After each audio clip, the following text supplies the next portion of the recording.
안녕하세요. 별중 약부, 별거 다닌 것 같지만 중요한 약물 부작용 이야기 배현약사입니다. 오늘은 항생제, 외용제에 대해서 말씀드리려고 합니다. 아무래도 여름철에는 외부 활동이 좀 더 많아지고, 그리고 피부 환경이 좋지 않은, 습하기도 하고, 그 다음에 뭔가 이렇게 접촉성으로 많이 일어나는 이러한 그 상황들이 많아지는데, 이러한 경우에 그 세균 감염이라든지 이러한 것들로 나타나서 피부 질환이 생기는 경우들이 있어요. 이럴 때 우리가 항생제, 외용제들을 흔히 사용하게 되는데요. 병원 처방을 받기도 하고 일반 의약품으로 구입하기도 하죠. 후시딘이라든지 마두카솔 이러한 그 상처 외용제들도 전부 다 항생제가 기본 바탕으로 되어 있는 것들이죠. 2차 세균 감염을 막는데 중점을 두고 있습니다. 물론 이렇게 바르는 외용제들, 항생제 외용제들은 경구투약력보다 훨씬 더 안전하기 때문에 우리가 안전하게 세균 감염에 의해서 국소적인 세균 감염에는 조금 더 안전하게 사용할 수 있다는 장점이 있습니다. 하지만 무조건 좋은 점만 있는 것은 아니고 반드시 유의해야 될 사이드 이펙트, 원하지 않는 효과들도 나타나기 때문에 오늘 그거에 대해서 말씀드리려고 그래요. 일단 항생제 외용제이기 때문에 세균 감염을 억제하기도 하지만 잘못 사용하게 되면 내성이 생길 수가 있다는 점도 기억해 두십시오. 우리가 이게 피부에도 피부 상재균이 존재하거든요. 항생제 외용제들을 사용하게 되면은 당연히 유해균들만 죽는 것이 아니라 우리 피부에 도움을 주는 유익균들도 손상을 받게 되는데, 반복적으로 항생제들을 사용하게 되면 죽지 않고 남아있는 애들이 거기에 대한 저항 유전자를 갖게 돼요. 이 저항 유전자를 다른 세균에게 전달해 주는 것이 바로 항생제 내성입니다. 그래서 항생제 내성은 누구나 생길 수가 있고, 외용제로 많이 사용됐던 제제들에 한해서는 항생제 내성이 좀 많이 생기고 있다라는 이러한 연구 결과들도 좀 있으니까 되도록이면 필요한 경우에만 잠깐 쓰시고 중단하시는 게 좋습니다. 각 항생제별로 우리가 주로 사용하는 일반 의약품들을 예를 들면 각 항생제별로 사용하는 기간이 정해져 있는데, 후시딘 같은 경우에는 보통 하루에 2번 정도 바르는 것으로 일주일 정도 사용하시도록 돼 있고, 마데카솔의 경우에도 역시 하루에 1~2번 정도 바르는 것, 그 이상 바르지 않죠. 1~2번 정도 바르는 것으로 8일 사용하도록 돼 있습니다. 박트로반이라든지 이런 걸로 유명한 모피루신, 에스로반도 마찬가지고요.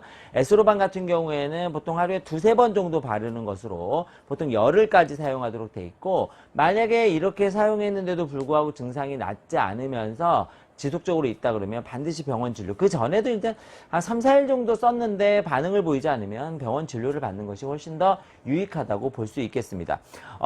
그리고 그거보다 이제 더 중요한 부분은 항생제이기 때문에 알레르기를 유발할 수 있다는 점도 굉장히 중요합니다. 항생제 연고를 바르고 난 다음에 간혹 가다가 피부에 뭐가 발진 같은 형태가 나타나는 경우들이 있어요.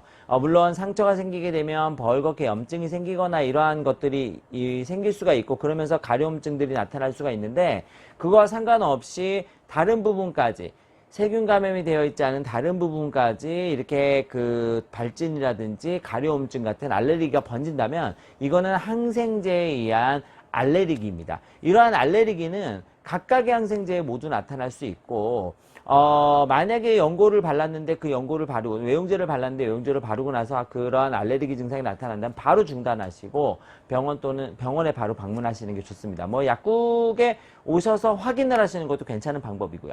그리고 이제 각 항생제에 알러지가 있는 경우에도 그렇지만 보관 기간을 지키지 않아서 나타나는 경우도 꽤 있는데요. 특히 연고 같은 경우에는 개봉 후 6개월까지 사용하도록 되어 있습니다. 날짜를 좀 적어두시면 좋은데, 개봉하고 나서는 공기등과 접촉하게 되면서 또 공기 수분들과 접촉하게 되면서 약간 변질이 되게 되는데, 그 기간이 보통 6개월 정도로 잡는 거죠. 변질이 됐을 때 바르면 훨씬 더 알레르기를 유발하는, 부작용을 유발할 수 있는 가능성이 높아지기 때문에 되도록이면 개봉 후에는 날짜를 꼭 적어주신다는 거 기억해 주시고, 지워지지 않는 네임펜 같은 걸로요. 만약에 그 튜브 같은 게 옆에가 터지거나 하는 경우에는 바로 폐기하시는 게 원칙입니다. 그래서 튜브가 터지거나 이랬을 때는 보관기간을 길게 잡지 마시고 폐기하시고, 개봉한 거는 6개월 정도 사용하신다. 보통 병원에 이렇게 연고통에 처방받는 제제들은 1달 보관이 가능하시다는 점을 기억해 두시면 조금 더 좋겠습니다. 그래서 날짜를 항상 기입해 두신다는 거 잊지 말아 주시고요. 각 제제가 이렇게 연고 형태로 되어 있는 게 있고요. 그리고 이렇게 크림 형태로 되어 있는 게 있습니다. 이 연고 형태와 크림의 형태는 사용하는 방법이 조금 다른데요.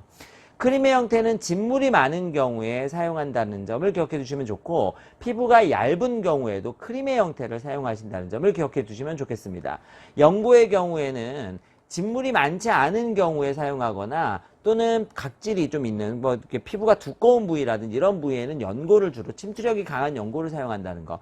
만약에 그 진물이 많은 경우에 연고를 사용하게 되면 환부가 오히려 더 진물일 수 있다는 점을 좀 기억해 두시면 좋겠고, 만약에 이제 진물이 보다 많은 경우에는 액제를 사용하는 경우도 있습니다. 일반적으로는 크림 정도를 사용하면 무난하겠다라는 점. 항생제, 외용제를 많이 사용할 수밖에 없는 계절이죠. 이런 계절이라도 반드시 항생제 연고 사용법을 잘 지키시면서 안전하게 항생제 사용하시도록 하시는 거 잊지 마시고, 마데카솔, 후시딘, 뭐 무피로신, 에스로반, 그다음에 뭐 요즘에 뭐 바스포? 이거 전부 다 항생제예요. 그러니까 항생제들이 들어있는 제제들을 사용하실 때는 이러한 유의사항들을 꼭 지키셔야 된다는 점 기억하시면서, 간혹가다 이제 이런 질문도 좀 하세요. 어떠한 게 가장 좋습니까? 이런 질문도 좀 하는데, 사실 저는 뭐 좀 비슷한 것 같아요. 뭐 요즘 유튜브라든지 이런 데 바스포가 가장 좋다 이렇게 얘기하기도 하는데, 사실 그 후시딘이나 마데카솔도 오랫동안 사용받는 것은 광고 때문만은 아니죠. 증상이 약을 써서 많이 개선되기 때문에 좋아지는 거 아니겠습니까? 그러니까 뭐 항생제 연고는 비슷한데, 그 비슷한 것 중에서 어떠한 상황에 또 어떠한 제제를 권장받을 것인가 이런 거는 약사님과 또 상의해 보시는 것도 좋을 것 같습니다. 건강한 여름 나시는 거 잊지 마시고요. 약물은 항상 원하지 않는 효과가 나타날 수 있기 때문에 약간이라도 불편한 점이 있으시면 약국에 오셔서 단골 약사님과 상의하신다는 점 잊지 마십시오. 안녕히 계세요.